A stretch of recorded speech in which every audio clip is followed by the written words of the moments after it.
अब परमात्मा बताते हैं कि सतलोक में चलने से ही, सतलोक पहुंचने पर ही तेरा छुटकारा होगा। उसकी वे ऑफ, उसकी पाने की विधि, उस परमात्मा को प्राप्त करने की यथार्थ विधि कौन सी है वो सुनिए। तेरे कोटी में झांक सुरता तो है पति बुलावे है, इस मोह ममता के जाल में तन यो काल फसावे है। तेरे कोटी में झांक सुरता तो है पति बुलावे है, इस मोह ममता के जाल में तन काल फसावे है।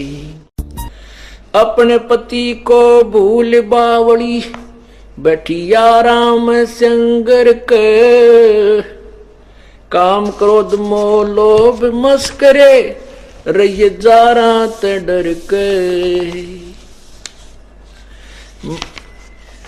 अपने पति को भूल बावड़ी बैठी आराम संगर के, काम क्रोध मोह लोभ मस्करे रही जारा ते डर के। मात पिता संतान संपत्ति में तो ते उलझ गई घर के, ये मिलना चाहे पति अपने को बांध कफन सिर के। देख जीवती मर कहे सुरता कैसा आनंद आवे है, इस मोह ममता के जाल में तो है काल फसावे है। तेरे कुटी में झांक सुरता तो है पति बुलावे है, मोह ममता के जाल में तो है यू काल फसावे है। पति मिलन की विधि बताऊं सुन सुरता चितला के, सतपुरुष से कर ले सगाई ये गुरु बिचौला बना के। सत्संग बान बैठिए लाडो दान की मेहंदी लाके, पांचों गहने पैर सुहागण सतनाम की बिंदी लाके। प्रेम की लाली ला कहे सुरता क्यों ना पति रझावे, इस मोह ममता के जाल में तो काल फसावे। जाप अजपा जप के अपना दहेज बना लिए, अनहद बाजा बाजन लागे तब खुशी मना लिए। आवे बिरहा कबीर लेन ने खुश हो के चालिए, फिर प्रेम की बारिश होवन लागे मलमल ना लिए। सार शब्द का सुरमा घा लिए जब पति को भाव है, इस मोह ममता के जाल में तो काल फसावे है। आधीनी की मांग भरा के तो चलिए नाड़े झुका के, संत समागम बरात तेरी वो ले जावेगा ब्याह के। सुरत नृत की डोली तेरी बैठ शिखर में जाके, मकर तार का खेल कांगना अल्ल ध्यान लगा के। बैठ विश्वास सेज बिछा के जब शब्द छैल आवे, इस मोह ममता के जाल में तो काल फसावे। दिव्य दृष्टि से देख लिए तू अपने पति का सेरा, सोने शिखर में एक सफेद महल है जहां तेरे पति का डेरा। इन त्रिलोकी यारों को भूल बावड़ी, इच्छा बीज भस्म हो तेरा। राम दवाई साच कहत हूँ सतगुरु करावे फेरा। रामपाल सतगुरु का चेरा काल खड्याल खावे, मोह ममता के जाल में तो काल फसावे। अब इसमें विधि बताई है उस परमात्मा के पाने की। क्या बताई है? कि अपने परम पिता पूर्ण अपने मालिक को भूल कर तू इन तीन लोक के भगवानों में अर्थात इन अन्य पतियों को बड़ा बैठी तू, यारों को यानी दुराचारणी बन गई तू, व्यभिचारणी बन चुकी है अपने पति ने छोड़ के। ना जाने कितना को पति बनाती है, कितनों को तू पूजाएं करती है। गीता जी में लिखा है कि जो व्यभिचारणी भक्ति करते हैं, एक पूर्ण परमात्मा के अतिरिक्त अन्य को इष्ट रूप में मानकर पूजा करते हैं, वो व्यभिचारणी भक्ति है। तो वो परमात्मा तो अव्यभिचारणी भक्ति से प्राप्त होगा। उसके विषय मता है कि माता पिता संतान संपत्ति में उलझ गई गिर के और मिलना चाहे पति अपने तो तू बांध कफन सरके और देख जीवती मर के सुरता आनंद किसा आनंद आवे है। जीवती मरना यही है कि हमें ये मालूम है, ज्ञान हो गया है कि बुराई नहीं करनी है। बीड़ी शराब मांस तंबाकू सिनेमा आदि फिल्म देखने मन खूब जोर लगाता है, लेकिन हमने नहीं देखनी है। आप देखते हो कि ये अपने हरियाणा में विशेषकर और फिर विशेषकर रोहतक जिले में और ये आसपास के क्षेत्र में बहुत बुरा हाल होता है। होली मना होली खेलना जो पता नहीं कितना बुरा हाल कर लेते हैं, लाल पीड़े मुंह लट्ठम लट्ठा फिर कुरडे बनाकर बुद्ध मस्तार देते हैं, लेकिन हमारे भक्त कभी नहीं खेलते।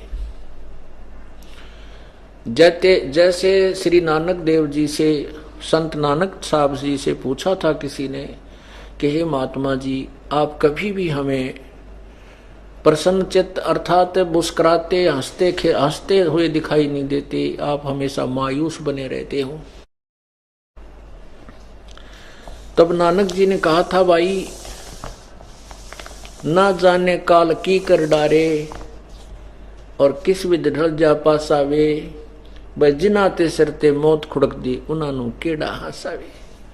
अब यहाँ ना जाने कब बिजली गिर जाए, बालक मर जा, हम मर जाए, कोई रिश्तेदार बेटी विधवा हो जाए, पता नहीं टांग कट जाए, कैंसर हो जाए 1 मिनट में। कहते यहाँ हंसी खुशी किस उद्देश्य से और किस आधार से मनाए। कहते बेटा जाया खुशी हुई भाई खूब बजाए थाले, आवन जावन लग्या हुआ है जो कीड़ी का नाल। लड़का हो गया, लड़के के होने में पता नहीं कितना खर्च किया है, कितने व्यक्तियों को बुलाया, खूब बाजे गाजे मस्तार दिया और 1 वर्ष के बाद वो लड़का मृत्यु को प्राप्त हो गया। अब बुरा हाल हो रहा, टक्कर मार रहे हैं, रो रहे हैं, तो क्या की खुशी मनाई वो। तो नानक जी कहते हैं, कह रहे थे कि क्या ना जाने काल की कर डारे और किस विध ढल जा पासावे, और जिनाते सरते मौत खुड़क दी उन्हानू केड़ा हंसावे। फिर उनसे पूछा कि क्या आप सदा ऐसे ही रहते हो, आप कभी खुश नहीं होते। नानक जी ने कहा कि मैं खुश होता हूं।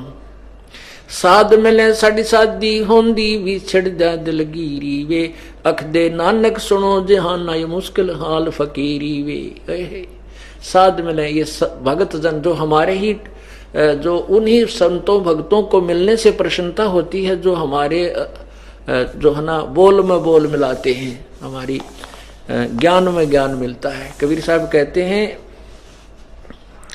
इष्ट मिले और मन मिले और मिले सकल रसरीत, कह कबीर तां जाइए रह संतन की प्रीत। परमात्मा कहते हैं कि वही जाने से आपको पूर्ण लाभ होगा जैसे सब इष्ट मिले, यानी एक ही परमात्मा सबका उपास्य हो और सभी रीति जो एक जैसी ही करते हो, वही जाने से आपका सुर में सुर मिलेगा, आपका आनंद से आनंद प्राप्त होगा। अब आप हमारे जो साधक हैं, उपासक हैं, मन परमात्मा के शिष्य हैं, वो दूसरे हमारी लिबर्टी कहीं ब्याही जाती है तो वहां तो वो निरे उठ पटांग साधना करते पावे, तो उसने संघर्ष करना पड़ता है। तो बेशक ही उसने संघर्ष करना पड़ रहा है, उस संघर्ष से उसको बहुत लाभ होगा, क्योंकि वो उनकी हितैषी है, चाहती है कि वो भी इस मार्ग पर आए। तो परमात्मा कहते हैं कि जैसे नानक जी का उद्देश्य ये था कि जो ये कहने वाले मिल जाते हैं कि परमात्मा और है, ब्रह्मा विष्णु महेश नहीं है। तो उनसे कहते हैं बात करने में, उनके साथ बैठने में मुझे बहुत खुशी होती है। और वो मेरे ज्ञान को समझते हैं, फिर मेरे पास आते हैं। जब उनको मिलता हूं तो हमारा एक बोल में बोल मिल जाता है। तो वो जब मिलते हैं तो मुझे बहुत खुशी होती है। और जब वो सत्संग के बाद चले जाते हैं तो फिर मैं वैसे ही मायूस हो जाता हूं। अब जैसे आपको ये ज्ञान हो गया, आप किसी दूसरे सत्संग में जाओगे तो आपको कति एक आने का भी ना लगे। वो बोलते भी बढ़िया नहीं लगे, उनके शान तक वो भगत है क्यों है, बूमड़े बगाटा जोड़ रखे थोथे उसको जो है ना कूट रहे हो, इसमें कुछ नहीं निकलना। तो वहां आपको आनंद नहीं आ सकता। यहां आते हो एक एक बात, एक भक्त कहता है ऐसा कर दिया, दूसरा कहा बिल्कुल सही, ऐसे भगवान ना जाने के कर दे, और ये पूर्ण परमात्मा कबीर है। दूसरा कहा भाई भगवान न पड़े हैं तो यही परमात्मा है, और तो भगवान न को नहीं, क्योंकि सब निर्णायक ज्ञान आपके समझ। तो ऐसे स्थानों पर आने से कहते साध मिले साड़ी सादी होंदी विछड़ जा दिलगीरी वे, अख दे नानक सुनो जहाना ये मुश्किल हाल फकीरी वे। कि जब ये भक्त जन आते हैं, शादी होती है, फिर खुशी होती है, कोई ठिकाना नहीं रहता। और जब ये चले जाते हैं मैं एकांत में बैठकर फिर रोता हूं। क्यों रोता हूं? ये भगवान कहीं इनको कोई वहां काल के दूत डगमग ना कर दें और इन पुण्य आत्माओं को बर्बाद ना कर दें। जब ये ज्यों के तुम वापस आ जाते हैं तो मुझे बड़ी खुशी होती है कि काल के कीड़े से बचे हुए हैं। साध मिले साड़ी सादी होंदी विछड़ जा दिलगीरी वे, अख दे नानक सुनो जहाना मुश्किल हाल फकीरी वे। कि इस काल के जाल में ये साधना बड़ी टेढ़ी खीर है, फिर भी परमात्मा मदद करता अपनी पुण्यात्माओं की। अब कहा कि पति मिलन की विधि बताऊं, सुन सुरता चितला के, सतपुरुष से कर ले सगाई तो गुरु बिचोला बना के। सत्संग बान बैठिए लाडो दान की मेहंदी लाके, पांचों गहने पैर सुहागण सतनाम की बिंदी लाके। और प्रेम की लाली लाके अपना क्यों ना पति रिझावे है। अब इसके अंदर सब वो गहने बताए गए हैं कि जैसे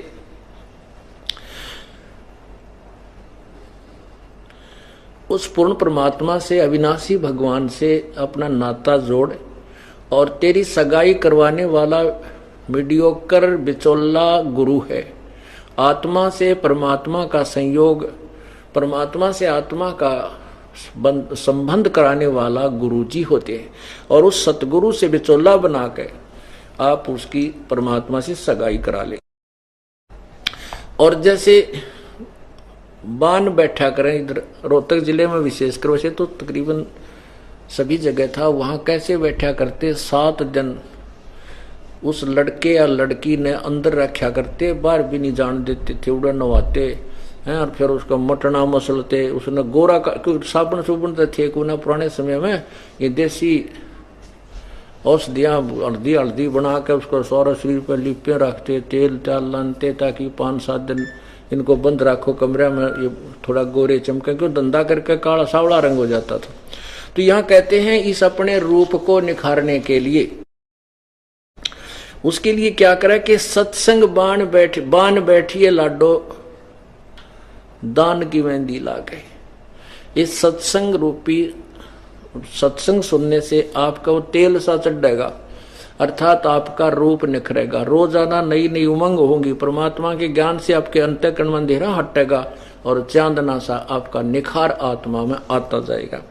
और हाथों पर ये लाल पीले हाथ करने से कोई लाभ नहीं होगा, मेहंदी लगाने से। दान रूपी मेहंदी, अर्थात दान करे इन हाथों से, ये तेरी वास्तविक मेहंदी है। शील संतोष विवेक अक्षमा, ये 500 गहने पैर सुहागण। फिर सतनाम की बिंदी लाके है। अब बहन बेटियां बिंदी लगाती हैं कि सुंदर लगती हैं, तो परमात्मा कहते हैं अगर सतनाम की बिंदी तेरे पास है तो परमात्मा ने अच्छी लगेगी, नहीं तो यूजलेस काल के जाल में रह जाएगी। और प्रेम की लाली ला के अपना क्यों ना पति रिझावे है। अब क्या बताया है कि जैसे सूरज के आगे बदरा ऐसे कर्म छयारे, प्रेम की पवन करे चित मंजन झलके तेज नयारे। आत्मा और परमात्मा के बीच में ऐसे कर्म रूपी बादल छाए हैं, जैसे सूर्य के बीच में बादल आ जाते हैं तो वो प्रकाश दिखाई नहीं देता, वो सूर्य दिखाई नहीं देता। उसको हटाने की क्या तरीका है कि तेज हवा चलती है, बादलों को साफ कर देती है और फिर सूर्य ज्यों का त्यों चमकता हुआ दृष्टिगोचर होता है। ऐसे हमारी आत्मा और परमात्मा के बीच में बादल, कर्मों के, पाप कर्मों के बादल छा गए हैं। वो कैसे हटेंगे? जैसे सूरज के आगे बदरा ऐसे कर्म छयारे, प्रेम की पवन करे चित मंजन झलके तेज नयारे। अब परमात्मा प्रेम से मिलेगा। जब आपका इतना प्रेम उसमें हो जाएगा कि आप को कोई दूसरी वस्तु नजर नहीं आएगी। जैसे हम काल से प्रेम करके और अपने सर्व सुखदायी भगवान को भी त्याग दिया, हम डटे नहीं डटे, इतनी प्रबल चाह बन गई उसकी, इतनी ही प्रबल इच्छा आपकी उस परमात्मा में प्यार बनेगा, तब वो आप वहां जा सकते। फिर यहां नहीं पीछे मुड़कर देख सकता। जिसका प्रेम जिससे हो जाता है वो सब संपत्ति, सब घर त्याग करके उसके साथ हो लेता है। तो ऐसे ही हमारा प्रेम उस परमात्मा में जब बनेगा तभी हम वहां चलेंगे। वो प्रेम कब बनेगा? इन साधनों से बनेगा जो आपको बताए जा रहे हैं, नाम के, दान के, सिमरन के, सत्संग सुनने के, ये सभी ये प्रेम उपजाने के साधन है। अंत में आप में इतना प्यार, इतनी उमंग उमड़कान लग जाएगी, आपका रोम रोम करनाने लग जाएगा, आंखों में जरा सी बात पर उस परमेश्वर की चर्चा चलते ही आंसू बहने लग जाएंगे।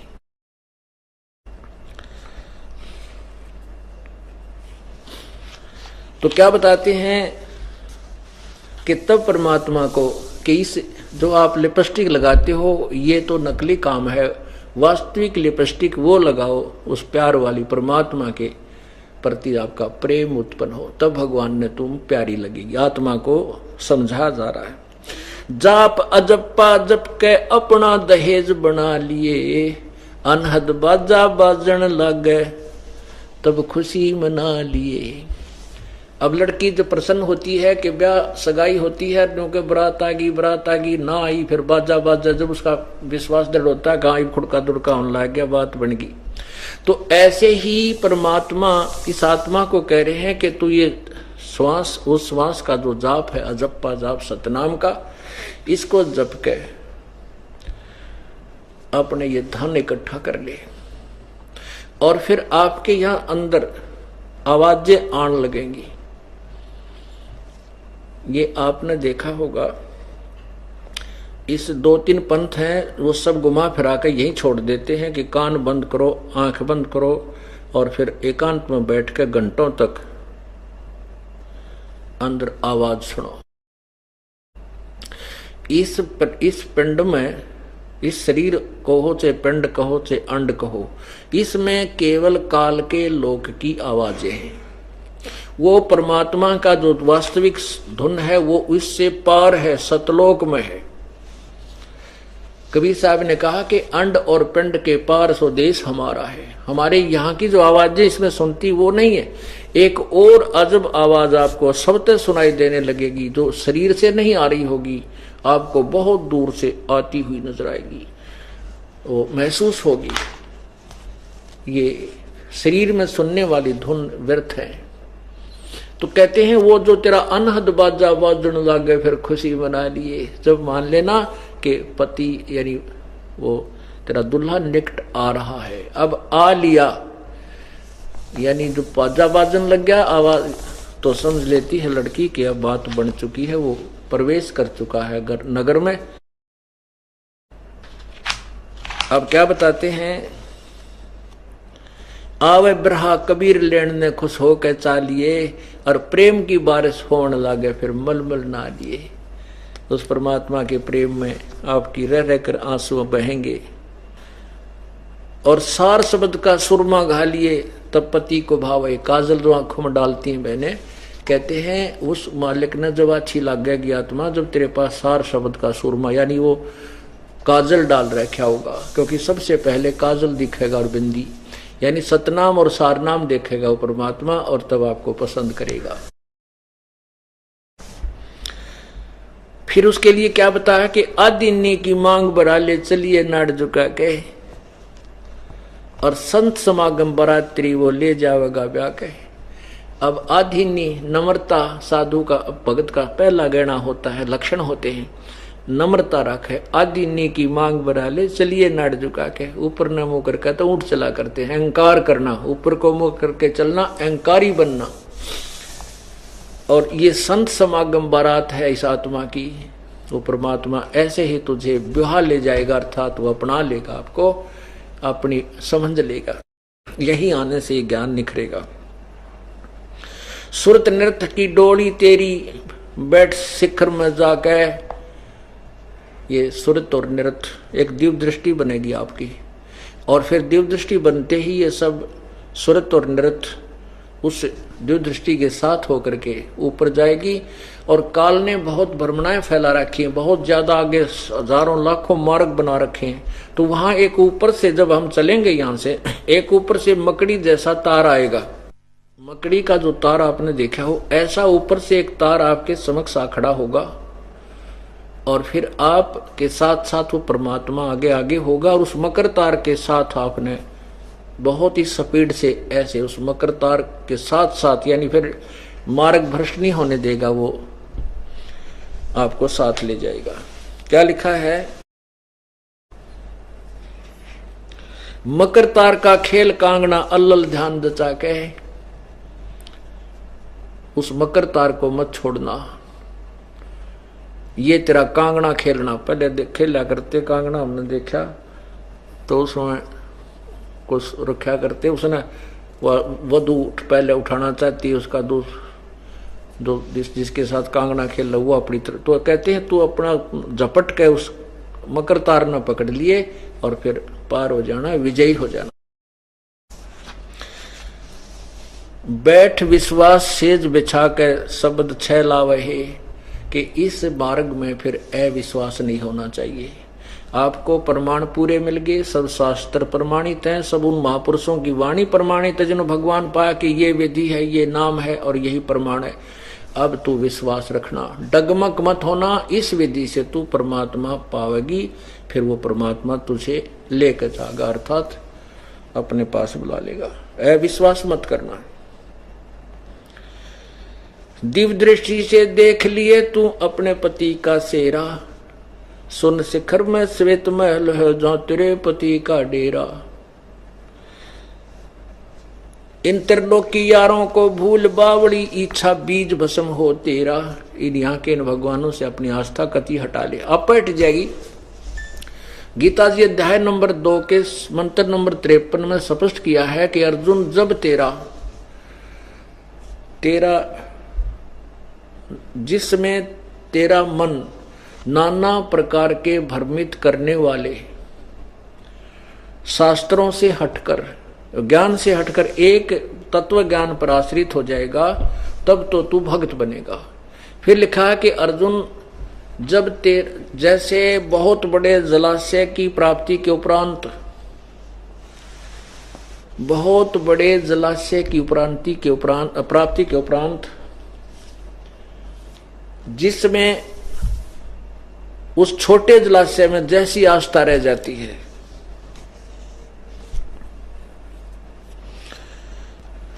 ऐसे ही जिस समय तुझे पूर्ण परमात्मा का ज्ञान समझ में आ जाएगा, तो उस समय जब तुझे पूर्ण परमात्मा की महिमा का परिचय हो जाएगा, तत्व ज्ञान के आधार से जब तुझे ये ज्ञान हो जाएगा, तो उस समय पूर्ण परमात्मा की प्राप्ति यानी गुणों से परिचित हो जाने के बाद जो अन्य भगवान है, जो ब्रह्मा विष्णु महेश ब्रह्म पर ब्रह्म मैत्री, जो आस्था रह जाएगी उतनी ही आस्था रह जाएगी। जैसे एक छोटा सा तालाब है और पहले तालाबों पर ही जीवन निर्वाह होता था, उसी में पिया करते, उसी में पशुओं को पिलाते थे, उसी से सिंचाई थोड़ी बहुत कर लेते थे। और वो तालाब यदि एक वर्ष वर्षा ना हो तो वो सूख जाता था, तो उस पे आश्रित सभी प्राणी पीड़ा से पीड़ित होते थे, तंग पाते थे। वो सफिशिएंट नहीं था, फिर भी बुरा नहीं था। और फिर ऐसी बहुत बड़ा सरोवर, झील मिल जा, लेक, जिसमें 10 वर्ष वर्षा ना हो तो भी पानी समाप्त ना हो, जल समाप्त ना हो, तो वो मिल जाए उस व्यक्ति, उन व्यक्तियों को जो एक छोटे से तलैया के ऊपर आश्रित हैं, तो फिर उनकी आस्था वो अपने ताम जाम ने सारे न उठा के उसके किनारे जा बस्या करते, वहां छोड़ देते थे। वो तालाब बुरा नहीं लगता उनको, क्योंकि उसमें भी जल था, लेकिन उसके तुलना में उसकी अक्षमता बहुत नाम मात्र थी। वो आप भी अस्थायी था, वो भी पूर्ण रूप से निर्भर नहीं था, और उसके ऊपर आश्रित होने वाले भी आपत्ति में ही रहते थे। तो अब ब्रह्मा विष्णु महेश तो काम चलाऊ सरकार थी, ब्रह्म पर ब्रह्म, हमारा पूर्ण मोक्ष नहीं हो सकता था। अब हमें पूर्ण परमात्मा मिल गया, उसके गुणों से परिचित हो गए, तो फिर हमें ये ब्रह्मा विष्णु महेश ब्रह्म पर ब्रह्म बुरे नहीं लगते, लेकिन इनकी अक्षमता का पता लग गया। तो यहां क्या बताया है, दिव्य दृष्टि से देख लिए तू अपने पति का सेरा, और इन त्रिलोक की यारों को भूल बावड़ी, इच्छा बीज भस्म हो तेरा। इन 3 लोक के भगवानों अन्य देवताओं से आस्था त्याग दे, फिर तुम्हारा इच्छा भस्म, यानी इनमें आस्था ही नहीं रहेगी, तेरा जन्म कैसे होगा हमारा। जहां आशा ता बासा हुई, और इस तत्व ज्ञान से ये बिल्कुल साफ हो जाएगा, यहां आपकी आस्था किसी वस्तु में नहीं रह सकती, जब आपको तत्व ज्ञान हो जाएगा। और फिर सिमरन, इतना अद्भुत सिमरन है कि एक श्वास का सिमरन कर लिया तो भी कितना कीमती है। और दिन में परमात्मा को पता है ये आत्मा कितना भजन कर सकती है। काल ने ऐसा जकड़ रखा है इसको, 24 घंटे इंजेक्शन ला देता है, 1, 2, 4 इंजेक्शन रोजाना लगा देता है। किसी को कोई बीमार, कोई किसी कारण से परेशान है, कोई किसी कारण से, कोई किसी कारण से, तो वो क्या सोचता है कि देखूंगा कैसे वजन करवाएगा ये परमात्मा जब आओगा, इनसे देखता हूं कैसे वजन कराएगा, इनको ऐसा पीड़ित कर दूंगा, भगवान की तरफ रुचि नहीं बनेगी। और परमात्मा कहता मेरे पास वो जड़ी है कि इनसे वजन भी करवाऊंगा, और इनके जो इंजेक्शन तू लाओगा उसका जो है एंटी रिएक्शन इंजेक्शन मेरे पास है, वो तेरे इंजेक्शन खत्म कर दूंगा, तेरी जो एक्शन है तेरी दवाई का वो नहीं होगा।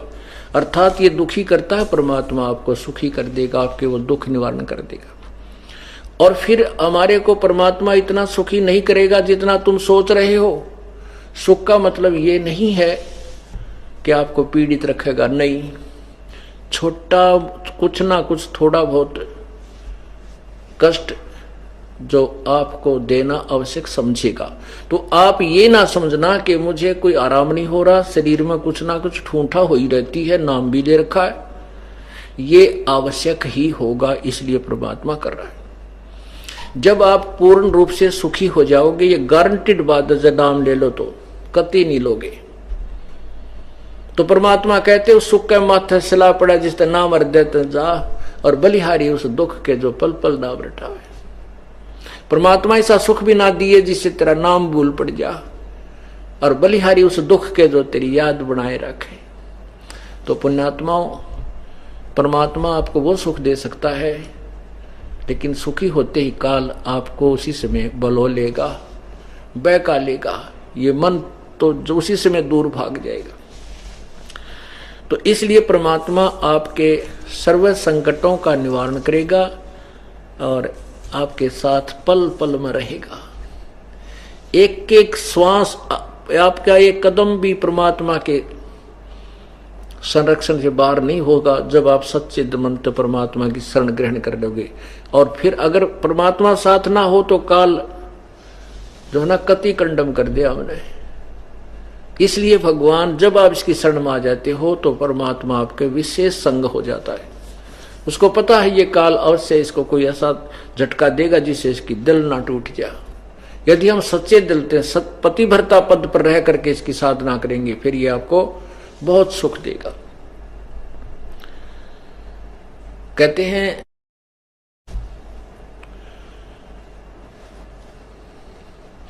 पत्ती भरता जमी पर जो जो धर है पाँव, समृत झाड़ू देत है ना कांटा लग जावे। पति भरता यानी जब हम अपने एक परमात्मा कबीर परमेश्वर पर तन मन धन से आश्रित हो जाएंगे तब हम पति भरता होंगे, हम अव्यभिचारी होंगे।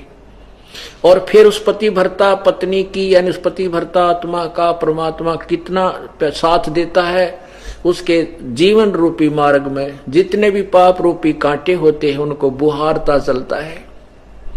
पत्ती भरता जमी पर जो जो धर है पाँव, समर्थ झाड़ू देत है ना कांटा लग जावे। कि मेरी प्यारी आत्मा को इसके जीवन के सफर में कोई दुख ना आ जा, या वो आगे से आगे तेरे पाप रूपी कांटों को साफ करता चलता है। आपको पता भी नहीं, आप तो एक आधी दुर्घटना ऐसी हो जाती है कि नो बिल्कुल पिन पॉइंट पर आपको बचाता, फिर आप धड़धड़ी सी बुंदा ओह आज भगवान की शरण में ना होता तो नाश हो गया था।